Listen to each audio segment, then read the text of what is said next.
Hello and welcome back to my channel. If you're new here, my name is Angela and I am a fourth year business student at McGill University, and today I wanted to talk about how I landed my new grad position in consulting at a Big Four firm. So if you have watched my channel before, you know that this is a very different style of video for me. I don't really do sit down videos. I usually just make vlogs about my life at McGill or when I'm traveling, but because I've just been quarantining at my sister's place for the past few weeks, I really haven't vlogged at all, so I wanted to make this video for anybody out there who is going through the job application process. I know right now is a really busy season for people who are applying for new grad positions, so hopefully this is helpful to anybody who is going through the very stressful job hunt right now. In today's video, I wanted to take you through the entire journey from how I first heard about consulting all the way until I accepted my job offer. So jumping right in, I first heard about consulting actually through my sister, who had done a co-op in supply chain consulting, I think, at one of the Big Four firms, and she was the first one to introduce me to what consulting was and also told me that I might be a good fit for human capital consulting at that time, but I didn't really consider this career path really until right before my fourth year of university, when I had to start applying for jobs. During that summer, right before fourth year, I started doing a little bit more research into consulting and what it was, and I watched so many YouTube videos during that time about consulting and a different week in my life as a consultant and all of those videos, which is kind of why I wanted to make this video, because those videos had helped me so much during my application process. So I wanted to also help anybody out there who is interested in going into consulting. And then at the beginning of my fall semester, I attended an information session for one of the Big Four firms that I was interested in, and I was just able to learn even more about consulting, and so I was able to learn about all of the different types of consulting at that firm, which is really helpful. So if you do have access to any of these information sessions, I would highly recommend attending them. I think that they're super helpful to just learn about consulting as well as to network with people. So those are definitely really good opportunities that a lot of universities offer. I found mine through my career services platform at McGill, so definitely look out for those opportunities if you have access to them. I didn't really use that information session to network because there wasn't really anybody in the area of consulting that I was interested in, which was human capital consulting. So I ended up reaching out to people on LinkedIn who were in human capital consulting, and I was able to have coffee chats with them to really get to know what human capital consulting is all about. I was really nervous at first to reach out to the people because of like social anxiety and just being intimidated by these people who were already in these positions, but I learned throughout this process that people are super nice, and all the people that I talked to were so willing to help me throughout the entire application process, not just when I had those coffee chats at the beginning, but they really wanted me to keep them updated while I was going through the entire journey. So that was really helpful. So I definitely recommend reaching out to people on LinkedIn. Even if you don't know them, people are really nice and so willing to help people, especially because a lot of them have been at this stage of adulting and they know what it's like to be looking for help. So I would definitely say that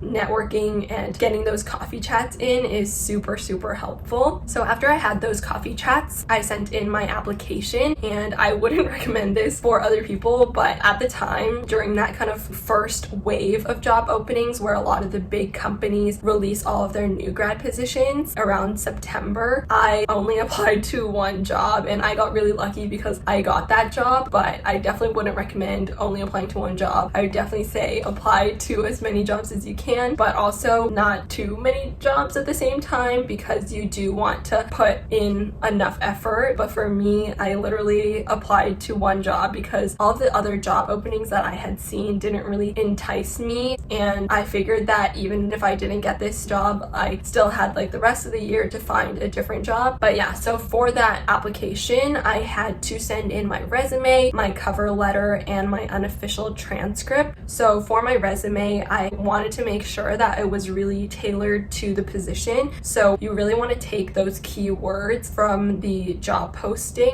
and use them in your resume as much as you can, and in a way that makes sense, obviously. So for my resume, I listed my 3 most relevant, I guess, work experiences. They really weren't relevant at all. I've never done like a consulting internship or co-op or anything. So I had my tech internship, and then I also listed my other internship that I did at a hotel, which is really random, and then also my job that I had worked all throughout throughout high school at a doctor's office. None of them are very relevant to consulting, but I was able to pick out the pieces of those experiences that really aligned with the job that I wanted and tried to highlight that as best as possible. And I also listed one extracurricular in there as well, which was my leadership experience at one of the clubs that I was a part of at McGill. So that's pretty much what I had on my resume. And then for my cover letter, I actually found this website that I found really helpful. So I'll list that in the description box below if you want to take a look at it. But that was really helpful for me in writing my cover letter. Then for my unofficial transcript, I just sent that in, and they also asked me to convert my GPA into a more standardized GPA, I think. I don't think I have like a particularly high GPA. I know a lot of people who have way higher GPA than me and people who have lower GPA than me, so I don't really know how much they take that into consideration, but they did ask me to include it in the job application form. But I sent that in around mid-September, and about a week later I got an email inviting me to the next stage of the application process, which was the video interview. So basically in that email they tell you that you have pretty much like 2 days to complete this video interview on this website, where they give you a question prompt and you have like 2 chances, I think, to record my answer for the question, and then it would get sent in. So that was super nerve-wracking, but I prepped for that by doing some practice questions that they have available online. You can like Google a lot of the questions. Mine were slightly specialized towards the type of consulting that I wanted to do, but a lot of the questions I think were very general too. So once I submitted that, I got a reply within a week for the next stage, which was the case and behavioral interviews. So I submitted my availabilities for those interviews, and then I had them, I think, around a week after. So I think there was like maybe like a week or 2 weeks in between my video interview and then the case and behavioral interviews, which were supposed to take place together, but my behavioral interview got postponed a little bit. Anyways, for the first part of that, which was the case interview, that was really what I was the most nervous for, but I prepared for that by trying to find as many practice cases that I could online. Most of like the resources that I found about case interviews weren't that helpful for me because I was applying for a human capital consulting position, which does case interviews a little bit differently. I know that for like the regular case interviews, there's like a lot of math and you have to do like calculations and stuff, but for me it was very informal and very conversational style. They basically gave me a situation and they asked me a bunch of questions to see what my thought process for solving that problem was, but it was very much interviewer led for me rather than me leading the interview, which I know is the case for a lot of case interviews. So that was definitely a really nerve-wracking part of my application process, but the manager who interviewed me was super kind and made me feel a lot more comfortable. And because it was more informal and more conversational style, it wasn't as difficult as I expected it to be. So that was my case interview. And then my behavioral interview was supposed to be like right after that. Like I think they give you a 30-minute break and then you do a behavioral interview with somebody else. But the manager that I was interviewing with for that had to postpone it. So I ended up doing it the next day. But for that behavioral interview, it was pretty straightforward. I think it's like what most behavioral interviews are, where they ask you to name a time when you demonstrated a certain character trait. For that, it's a little bit easier to prepare for. What I did was I had a list of examples of character traits that they might ask me about, and then I wrote out all of the examples that I had from my life that I could apply to each of those, and I practiced my answers a few times with my sister and with some other people. So if you are prepping for that, I would recommend practicing off somebody who can kind of quiz you, and then you will feel a lot more comfortable during your actual interview. So yeah, that went pretty smoothly as well. The manager that I interviewed with was super nice as well, and it was also very informal because she would ask me questions, but then we would also be talking about like random stuff on the side as well, just to get to know each other. So I definitely recommend asking questions to them as well and having more of like a two-way communication rather than just answering all of the questions that they're asking, maybe asking some questions back. It just makes it a lot more comfortable of an environment environment, and that really helped to settle a lot of my nerves. But yeah, that was my behavioral interview, and then after that I really didn't hear from them for a little bit, so I followed up with them around a week afterwards just to see what the next stages of the application process were going to look like. I had been told by the people that I networked with that most people have to interview with a senior before they get the job, but I never actually had to do that. Basically after like a week and a half or 2 weeks, that was when I got a call, and I remember being in class and seeing this unknown number pop up on my phone. I was like, could this be hearing back from the job? So I literally like ran out of class and went into the hallway to pick up this phone call, and when I picked up, it was my recruiter, and she had told me that I was getting the offer, which was so exciting, and I kind of freaked out for a little bit and like called my family. That was super exciting. And then the day afterwards I got the offer letter, and they gave me a week, I think, to respond and either accept or decline it. During that time I did get to negotiate my salary a little bit. A lot of the people that I talked to actually said that new grad salaries usually are not negotiable because they try to keep everything standardized for all new grads, but in my experience I was able to negotiate a little bit. So if you have the opportunity to, I definitely say just give it a try. If it doesn't work, it doesn't work, but at least you can say that you tried to negotiate. After about a week of considering it, I accepted my offer, and that was the end of my application process. Overall, I think the process went a lot faster than I expected. I sent in my application mid-September, and then pretty much the whole application process took around a month or a month and a half from when I applied for the position all the way until I got the job offer. So it was pretty speedy, and that was at the beginning of the fall semester. So it was really nice to just have that security